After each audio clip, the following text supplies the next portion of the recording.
Reading from the book of Isaiah, chapter 60, where we hear a magnificent vision of Jerusalem's future.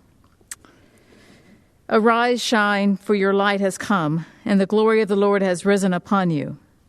For darkness shall cover the earth, and thick darkness the peoples. But the Lord will rise upon you, and his glory will appear over you. Nations shall come to your light, and kings to the brightness of your dawn. Lift up your eyes and look around. They all gather together. They come to you. Your sons shall come from far away, and your daughters shall be carried on their nurses' arms. Then you shall see and be radiant. Your heart shall thrill and rejoice, because the abundance of the sea shall be brought to you. The wealth of the nations shall come to you. A multitude of camels shall cover you. The young camels of Midian and Ephah, all those from Sheba, shall come. They shall bring gold and frankincense, and shall proclaim the praise of the Lord. May God add blessing to the reading and the hearing of these words. If you would please stand if you are able for the reading of the gospel. Reading from the Gospel of Matthew, chapter 2, where we hear Matthew's version of Jesus' birth and the coming of the wise men. In the time of King Herod, after Jesus was born in Bethlehem of Judea, wise men from the east came to Jerusalem asking, "Where is the child who has been born King of the Jews? For we observed his star at its rising, and have come to pay him homage." When King Herod heard this, he was frightened, and all Jerusalem with him. And calling together all the chief priests and the scribes of the people, he inquired to them where the Messiah was to be born. They told him, "In Bethlehem of Judea, for so it has been written by the prophet, 'And you, Bethlehem, in the land of Judah, are by no means least among the rulers of Judah, for from you shall come a ruler who is to shepherd my people Israel.'" Then Herod secretly called for the wise men and learned from them the exact time when the star had appeared. Then he sent them to Bethlehem, saying, "Go and search diligently for the child, and when you have found him, bring me word so that I may also go and pay him homage." When they had heard the king, they set out, and there ahead of them went the star that they had seen at its rising, until it stopped over the place where the child was. When they saw that the star had stopped, they were overwhelmed with joy. On entering the house, they saw the child with Mary, his mother, and they knelt down and paid him homage. Then, opening their treasure chest, they offered him gifts of gold, frankincense, and myrrh. And having been warned in a dream not to return to Herod, they left for their own country by another road. These are the words of God for the people of God. Thanks be to God. Amen. Oh, that's where I put that. Have you had that moment? I mean, seriously, I know you have. You know, that thing that you hid so well that not even you could find it? And then randomly one day, maybe looking for something else, you happen to cross it. Oh, that's where that is. I confessed a week or so before Christmas that I had locked my keys in my truck in my garage at home for lunch one Tuesday. And I couldn't find the extra key. So my AAA guy came and unlocked my truck, and I got back to work. And I looked off and on for that key over the next several days, thinking maybe that would not be the only time I would ever lock myself out of my truck, either in my garage or somewhere else. And then I proceeded to forget about it and figured I'd have to spend the money to order a whole new fob. But then the other day, not even kidding, I was looking through my backpack. Now, my backpack I only carry with my laptop when I either fly somewhere on a plane or I go home for Christmas to see my parents for a few days. And I had done that. So I was going through an outside pocket of my backpack looking for my retainers because I thought I had lost them or maybe left them at my parents', and I came across those. But as I reached in further into the pocket, Eureka! My spare key to my truck. I have no idea when, where, or why I put that key in that outside pocket of that backpack. And believe me, as you might imagine, as probably happens with you as well, I have now put it somewhere where at least right now I can remember where it is, and it will be easily accessible if I lock my keys or when I lock my keys in my truck again. But that moment, that aha moment, oh, there it is. That Eureka moment, oh, now I understand. That's the heart of Epiphany. The word epiphany comes from the Greek word epiphaneia, which literally means manifestation. But more nuanced definitions would tell us that it's an intuitive insight that comes to us most often through an event that is both simple and striking. Does that not define Epiphany? At least the way we in the Western Church celebrate it. As I said earlier in the service, on January 6th, as is traditional in the Eastern Orthodox Church, often it's January 19th. And what it celebrates is our understanding or our revelation of God's fulfilling God's promise to come to earth in human form in the one we know as Jesus, and that is revealed by these astrologers, perhaps from Persia, who find their way to Jesus following the light of a star. Well, they find their way close to where Jesus is born, following the light of a star. A revelation. Do you remember? Do you remember Simeon from last week, that old prophet that is in the temple when Mary and Joseph bring Jesus for that rite of consecration to the Lord of this child at 27 days old? And Simeon says, Lord, now you're dismissing your servant in peace, for my eyes have seen the salvation that you have prepared in the presence of all people, a light of revelation for the Gentiles and glory for your people Israel. And the Magi illuminate the truth of that prophecy. Because the Magi not only are Gentiles, anyone not born into the chosen people of Israel, but they aren't even from that region like the shepherds are. They're from as far off a place as you might imagine. And says to us from the beginning that part of the revelation of God's light is that indeed God's embrace, in a way that's never been communicated before, God's embrace is for all people of the world. The light of the star shines everywhere. You cannot limit where it lands. And what do we most often think on this particular Sunday?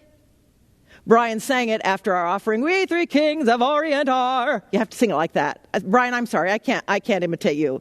Bearing gifts, we traverse afar, feeling fountain morn, mountain fall, yonder star. And that all is great, isn't it? That's just a lovely sentiment.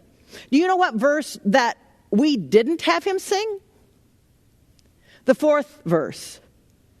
Myrrh is mine, its bitter perfume, breathes a life of gathering gloom.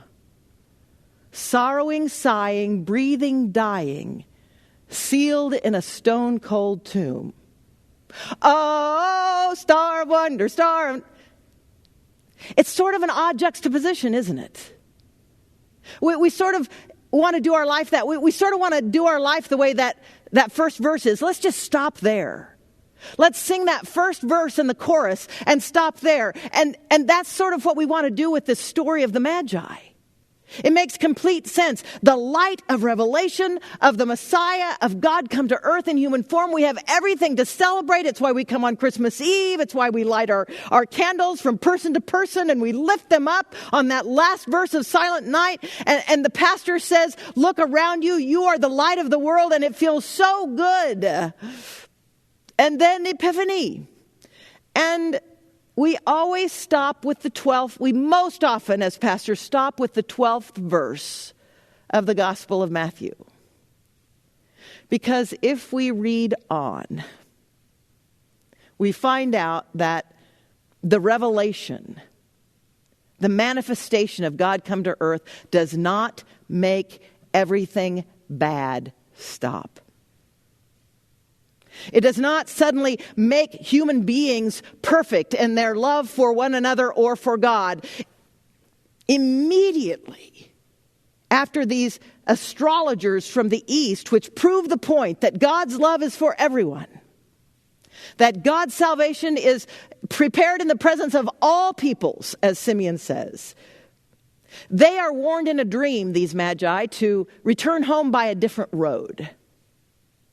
And then if you read further, it says that Herod becomes infuriated that they avoid him, because he has asked them to come back on their way home to tell him exactly where the Christ child is located. And they don't do that. And in his fury and in his fear that there will be a challenger to his throne, he mandates that all children in the region, 2 years and younger, be killed. And Matthew's gospel then quotes Jeremiah from the 31st chapter. A voice is heard in Ramah, wailing and loud lamentation. Rachel will not be consoled because her children are no more. Myrrh is mine, its bitter perfume breathes a life of gathering gloom. That's not what we want to hear. That's not what we want to see with these magi that we put in our nativity sets, that remind us this is why we give each other gifts at Christmas, because they brought these precious gifts of gold, frankincense, and myrrh, and they knelt at the feet of Jesus, and before Jesus even has begun his ministry, and they offer him these gifts, and we want to just stop it there. But here's the deal, friends. Even as your pastor, when I want only to bring messages that inspire and encourage and remind you of how marvelous the world is, if I stop there, then I'm not being fair to you or to God in reminding us that we don't have a God of fair weather only. We have a God who is there in the worst of our nightmares. And those are the verses that immediately follow the Magi reaching the birth of this child. That as God is with those astrologers as they follow the light of that star, so God is with those who wail and lament and cannot be consoled. Don't we want that God? Don't we want to grow in our faith and our trust of that God?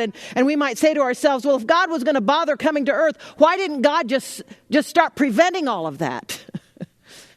Why do bad things happen to good people? And I cannot stand here today and give you a conclusive answer about that, because I don't know. But here is what I do know.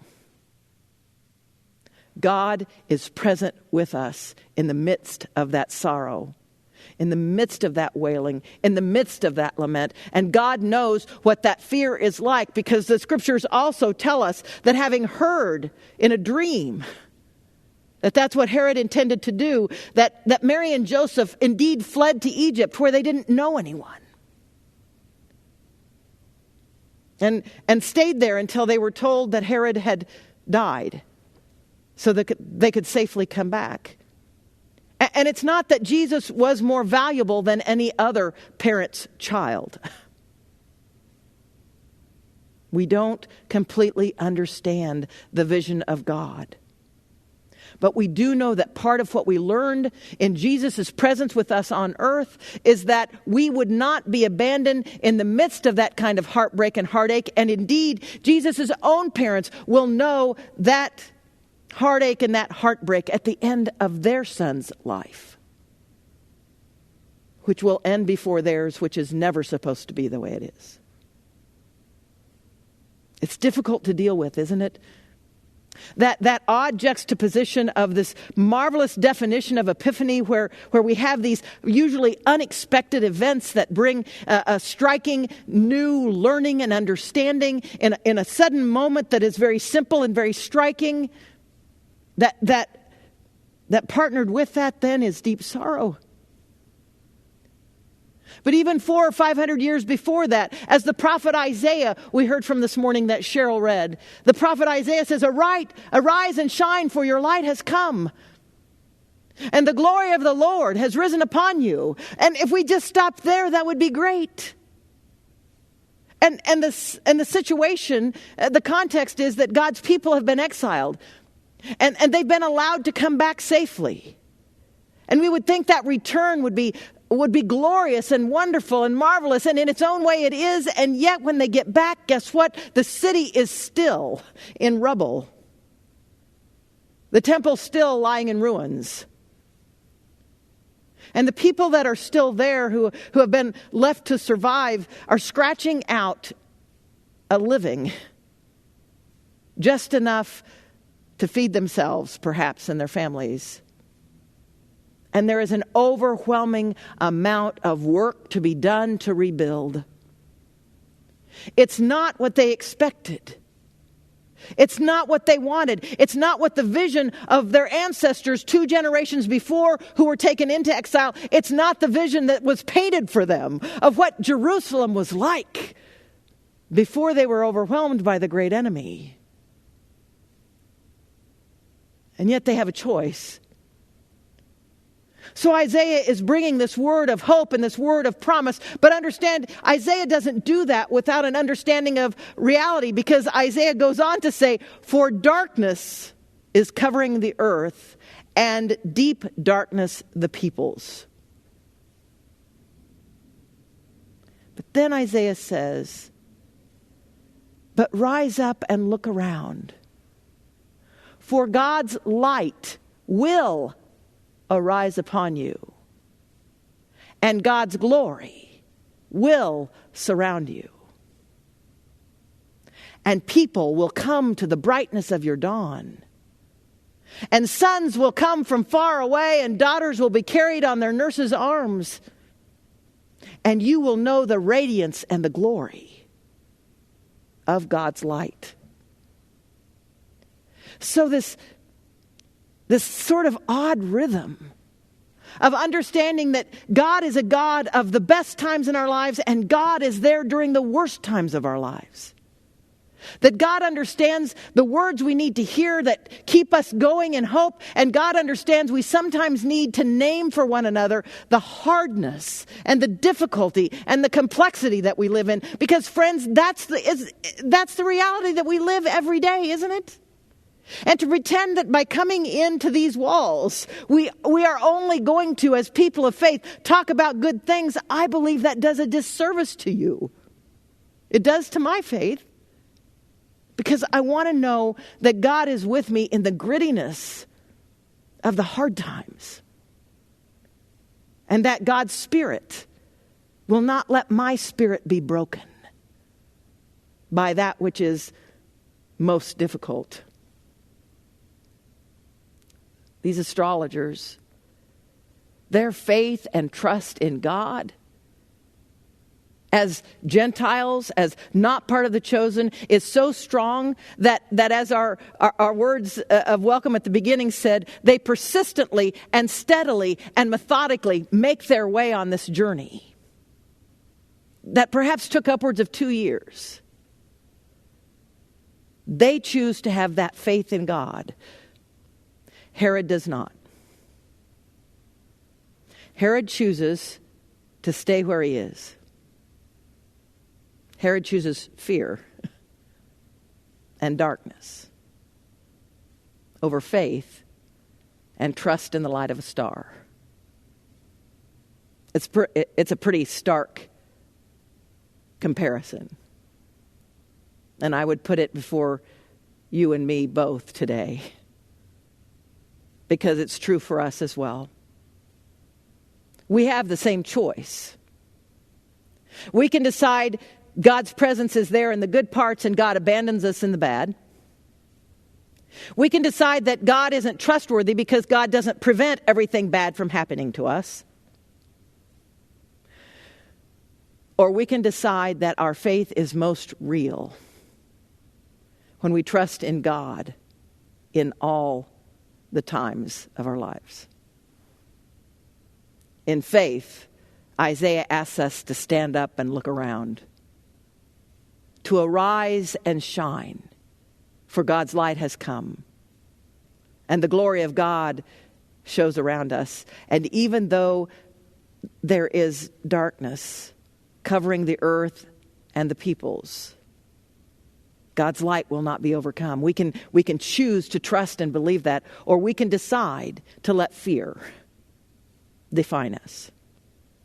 Like Herod, we can pull into the walls of our self-built palaces. And we can decide that we'll wait there until God wreaks revenge on those who disagree with us. I'm not sure that's a life that's the gift of aha, of manifestation, of a Messiah that shows us how to live in the light of love, even through death itself. So that's my challenge for us today. It's really very simple. Will we choose to continue moving into this year, risking faith in God and trusting in the light? Or will we give in to fear and live in the gloom of darkness? Choose with me faith over fear.